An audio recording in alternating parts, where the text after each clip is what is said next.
और कौवे की कहानी है। जैसे मैंने कल किसी कहानी सुनाई थी, शेर और खरगोश की और नीला लोमड़ी की कहानी सुनाई थी। तो देखो हमें दूसरों को कभी वो मैंने बताया था ना उस कहानी में क्या क्या होता है। उस कहानी में तो धोखा नहीं देना चाहिए कभी किसी को भी। वो जो उसने नीला ड्रम में पढ़ा था तो उसने क्या सोचा कि मैं जंगल का राजा बन जाता। तो सबने उसकी आवाज़ सुन लिया था जंगल के सारे पशु ने। तो उसको बोले नहीं है ये वही वाला सियार है जो हमारे साथ झुंड के साथ रहता है। तो हमें कभी भी किसी के साथ धोखा नहीं करना चाहिए। धोखे से क्या होता है, बुरा होता है, भला नहीं होता है। तो आज है नाग और कौवे की कहानी।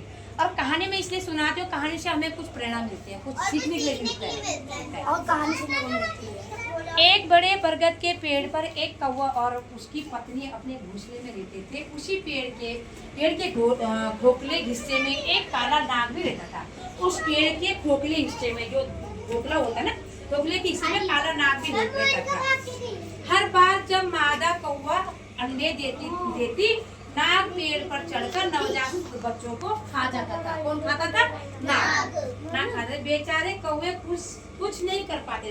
वो कौवे कुछ नहीं कर पाते थे नाग के साथ। एक दिन कौवे ने पुराने मित्र एक बूढ़े गीदड़ ने उन्हें एक उपाय बताया। कौवे पास के एक तालाब पर गए जहाँ पर राजकुमारी स्नान कर दी। मतलब जैसे राजकुमारी नहा रही थी, नहाकर स्नान कर रही थी। उसने अपने आभूषण किनारे पर रखे हुए थे।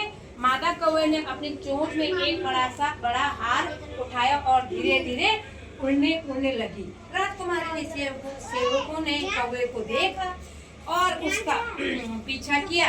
मादा कौवे ने हार को नाग के बिल के पास गिरा दिया।